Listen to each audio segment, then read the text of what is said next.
Hello दोस्तों, स्वागत करते हैं आपके अपने यूट्यूब चैनल टारगेट इंस्टीट्यूट में। पहले साथियों, आज जो है हम संविधान का इम्पोर्टेंट पार्ट लेके आया हूं, जो हर एग्जाम में एक ना एक क्वेश्चन बीच में टपक ही जाता है और उम्मीद करूंगा कि इससे एक भी क्वेश्चन बाहर नहीं आएगा। इतना जो है हम बताएंगे। इसका पार्ट 2 वीडियो आगे बहुत जल्द ही बनने वाला है, तो फर्स्ट और सेकेंड पार्ट से मिला करके जो है किसी एग्जाम में क्वेश्चन आपसे छूटेगा नहीं। तो इसमें जो हमने कवर किया है वो कवर किया है संविधान के कुछ महत्वपूर्ण अनुच्छेद, जिसमें कुल 22 भाग है और 12 अनुसूचियां हैं। 395 प्लस अनुच्छेद है। जी फ्रेंड्स, अनुच्छेद की बात करें तो अनुच्छेद जो है 395 प्लस अनुच्छेद है, जिसमें से आज हम आपको कुछ इंपॉर्टेंट अनुच्छेद बताएंगे, जिसमें से और भाग भी बताएंगे, अनुसूचियां भी बताएंगे। तो चलिए सबसे पहले हम भाग की बात कर लेते हैं। भाग जो है 22 भाग में से पहला भाग है भाग 1, जिसमें से अनुच्छेद 1 से लेकर के 4 तक वर्णन किया गया है। और भाग 1 में जो है संघ एवं उसका राज्य क्षेत्र का वर्णन किया गया है। जी फ्रेंड्स, भाग 1 में जो है संघ एवं राज्य क्षेत्र का वर्णन किया गया है, जिसमें अनुच्छेद 1 से लेकर के 4 तक वर्णित है। और भाग 2 की बात करें तो भाग 2 में जो है नागरिकता का प्रावधान किया गया है। नागरिकता का प्रावधान किया गया है, जिसमें अनुच्छेद 5 से लेकर के 11 तक वर्णित है। अब भाग 3 की बात करें तो भाग 3 में जो है मौलिक अधिकार, जी फ्रेंड्स, मौलिक अधिकार का वर्णन किया गया है, जिसमें अनुच्छेद 12 से लेकर के 35 तक वर्णन किया गया है। अब भाग 4 की बात करें तो भाग 4 में जो है राज्य के नीति निर्देशक तत्व का वर्णन किया गया है। राज्य के नीति निर्देशक तत्व का वर्णन किया गया है, जिसमें अनुच्छेद जो है 36 से लेकर के 51 तक वर्णित किया गया है। अब भाग 4 का को में मौलिक कर्तव्य का वर्णन किया गया है, जिसमें अनुच्छेद 51 का को वर्णित है। अब भाग 5 की बात करें तो भाग 5 में जो है संघ क्षेत्र का विशेषता किया गया है, जिसमें अनुच्छेद 52 से लेकर के 151 तक वर्णित है।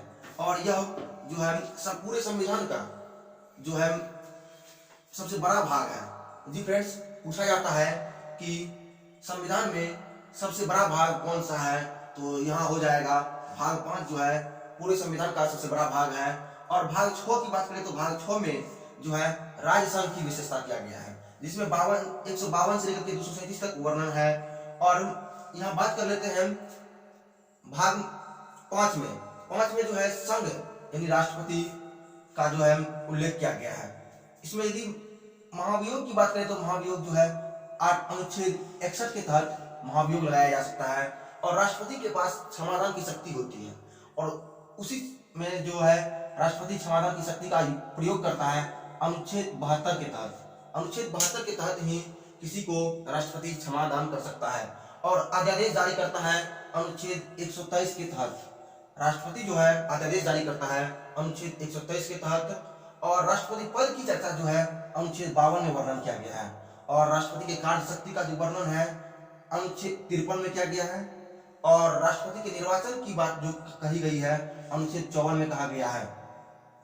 उसके बाद अब बात कर लेते हैं भाग 6 में आते हैं, कुछ महत्वपूर्ण पहलू को देखते हैं। भाग 6 में जो है राज्यपाल यानी राज्य के संघ की वर्णन किया गया है। इसमें से राज्यपाल के पद की चर्चा जो है अनुच्छेद 153 में किया गया है। और राज्यपाल की कार्य शक्ति का जो है वर्णन अनुच्छेद 154 में किया गया है। अब राज्यपाल के निर्वाचन शक्ति का जो है प्रयोग अनुच्छेद 155 में किया गया है। इसके बाद अब हम बात कर लेते हैं प्रमुख विदेशी स्रोत, यानी संविधान में जो लिया गया है कौन कहां से क्या लिया गया है। जैसे ब्रिटेन से क्या लिया गया है, अमेरिका से क्या लिया गया है, आयरलैंड से क्या लिया गया है, सोवियत संघ से क्या लिया गया है। इन सभी की बात करेंगे तो सबसे पहला आता है ब्रिटेन से। ब्रिटेन से जो लिया गया है सांसद लिया गया। जी फ्रेंड्स, संसद से लिया गया है, इसमें से आता है लोकसभा, राज्यसभा और राष्ट्रपति आता है। अमेरिका से लिया गया है मूल अधिकार। जी फ्रेंड्स, पूछा जाता है कि संविधान के प्रमुख विदेशी स्रोत, तो यहाँ अमेरिका से जो है मूल अधिकार लिया गया है। और आयरलैंड की बात करें तो आयरलैंड से जो है राज्य के नीति निर्देशक तत्व को लिया गया है। और फ्रांस से लिया गया है गणतंत्र शासन व्यवस्था लिया गया है। और जापान से सर्वोच्च न्यायालय की कार्यविधि लिया गया है। और जर्मनी से आपात उपबंध लिया गया है। और ऑस्ट्रेलिया से प्रस्तावना की भाषा और संवर्ती सूची लिया गया है। इतना मतलब बहुत सारे देश से कुछ कुछ निचोड़ लेकर के हमारे संविधान को बृहद संविधान और सबसे बड़ा लिखित संविधान बनाया गया है। इसीलिए हमारा संविधान जो है सबसे बड़ा और लिखित संविधान है, क्योंकि प्रमुख देशों से जो है कुछ महत्वपूर्ण पहलुओं को ले लेकर के इसमें रखा गया है, इसीलिए हमारा संविधान सबसे बड़ा संविधान है। और पूछा जाता है एक प्रश्न यहाँ से भी कि सबसे बड़ा लिखित संविधान किसका है, तो इसका जो है सही उत्तर हो जाएगा भारत का जो है सबसे बड़ा लिखित और संविधान है। आइए हम जान लेते हैं प्रधानमंत्री के बारे में।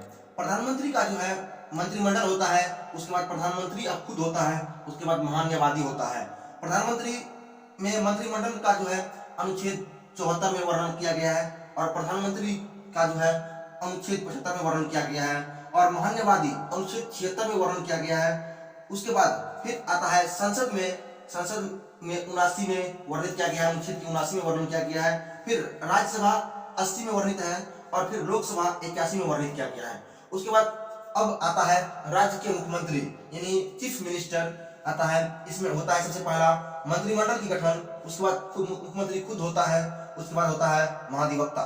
तो मंत्रिमंडल का जो है अनुच्छेद 163 में वर्णन किया गया है और खुद मंत्रिमंडल का जो है मुख्यमंत्री का जो है वर्णन अनुच्छेद 164 में वर्णित किया गया है और महाधिवक्ता की जो है अनुच्छेद 165 में वर्णित किया गया है। उसके बाद विधानमंडल की बात करें तो विधानमंडल का जो है चर्चा अनुच्छेद 168 में किया गया है और विधानसभा की चर्चा जो है अनुच्छेद 170 में किया गया है और विधान परिषद की चर्चा जो है अनुच्छेद 175 में किया गया है। अब उसके बाद आते हैं कुछ इंपॉर्टेंट जो है अनुच्छेद के बारे में यहाँ जान लेते हैं। अनुच्छेद 108 में है संयुक्त अधिवेशन और उसके बाद अनुच्छेद 110 में है धन विधेयक, अनुच्छेद 112 में है बजट। जी फ्रेंड्स, बजट का जो है पूरे संविधान में कहीं भी चर्चा नहीं किया गया है। बजट की जगह पर जो है वार्षिक वित्तीय विवरण का चर्चा किया गया है। बजट पूरे संविधान में कहीं भी लागू नहीं है और इसका शब्द का चर्चा भी नहीं किया गया है। बजट की जगह पर वार्षिक वित्तीय विवरण का चर्चा किया गया है। अब आते हैं अनुच्छेद 117 पर। अनुच्छेद 117 में है वित्त विधेयक की चर्चा किया गया है और अनुच्छेद 280 में वित्त आयोग की चर्चा किया गया है। अनुच्छेद 312 में अखिल भारतीय सेवा IAS IPS ये सभी जो है इसकी चर्चा जो है अनुच्छेद 312 में किया गया है। अनुच्छेद 148 में जो है CAG के नियुक्ति की चर्चा किया गया है। अनुच्छेद 124 में जो है SC का गठन किया गया है। अनुच्छेद 131 में जो है SC का अधिकार का चर्चा किया गया है अनुच्छेद 131 में। उसके बाद अब आते हैं अनुच्छेद 324। अनुच्छेद 324 में निर्वाचन आयोग की चर्चा किया गया है। अनुच्छेद 343 में राज्य भाषा की चर्चा किया गया है और पूछा जाता है राज्य भाषा क्या है, तो आपको जवाब देना है राज्य भाषा जो है हिंदी है। और अनुच्छेद 352 में जो है राष्ट्रीय आपातकाल की व्यवस्था किया गया है और अनुच्छेद 356 में जो है राष्ट्रपति शासन की व्यवस्था किया गया है और अनुच्छेद 356 में जो है राष्ट्रपति शासन की चर्चा किया गया है और अनुच्छेद 360 में वित्तीय आपातकाल की जो है चर्चा किया गया है। और पूछा जाता है कि भारत में अब तक कितने बार वित्तीय आपात लगा गया है, तो अभी तक जो है भारत में वित्तीय आपात एक बार भी नहीं लागू किया गया है, नहीं लगा है। एक बार लगने का चांस था लेकिन नहीं लगा। दोस्तों आज के लिए इतना ही, मिलेंगे नेक्स्ट वीडियो में, तब तक के लिए इतना ही। और यदि वीडियो आपको अच्छा लगे तो एक लाइक अवश्य कर दीजिएगा, क्योंकि बहुत मेहनत से वीडियो बनाते हैं। और हो सके तो टारगेट विद चिंटू चैनल को जरूर सब्सक्राइब कर लीजिएगा, क्योंकि इस चैनल के माध्यम से आने वाले ITI, पॉलिटेक्निक, पैरामेडिकल जैसे कॉम्पिटिटिव एग्जाम, एंट्रेंस एग्जाम की तैयारी करवाई जाएगी। तो आज ही सब्सक्राइब कीजिए टारगेट विद चिंटू को और मिलेंगे नेक्स्ट वीडियो में। तब तक के लिए इतना ही। जय हिंद।